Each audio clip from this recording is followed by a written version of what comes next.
Tervetuloa uusi aikakausi kanavan tekoälyaiheisen videon pariin.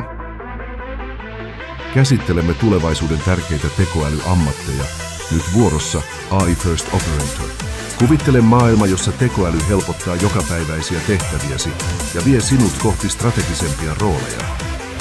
Tervetuloa AI First Operatorin aikakauteen, jossa automaatio ei vain ole apuna, vaan muuttaa kokemustasi työnteosta.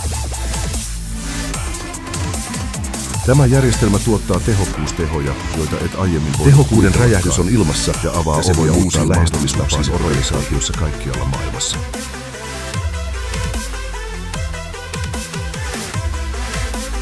Kuvittele, että voit valmistaa tutkimusraportin 47 minuutissa yhdessä tekoälyn kanssa.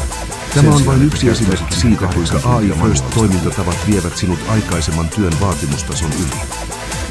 Tällaiset ajankäytön parannukset voivat säästää organisaatioilta aikaa ja resursseja ja tehdä sinusta kriittisen arvokkaan työkalut, jotka tekevät sinusta modernin AI First-operaattorin.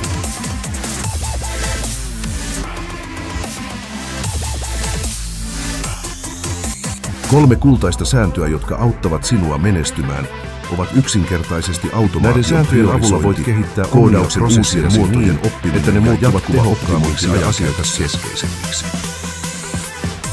Lopulta rakennat digitaalisen tiimin, jossa tekoäly avustaa sinua datan keruussa, kun keskityt kontekstiin ja eettisiin kysymyksiin.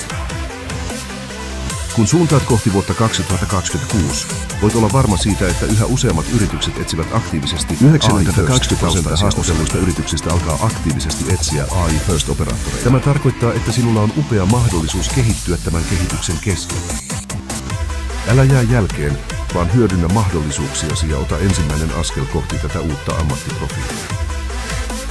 Yhdistämällä asiantuntemuksesi tekoälyn tuomiin mahdollisuuksiin luot tulevaisuuden työelämän standardia, jota kaikki tavoittelevat. Kiitos kun katsoit. Jos AI First-operaattorin toimenkuva kiinnostaa, lähetä sähköpostia osoitteeseen. Muista tilata uusi aikakausi-kanavan Outlook. Niin et missaa mitään huomisen katsoa muutakin kuin kännyköitä ja monitoreja.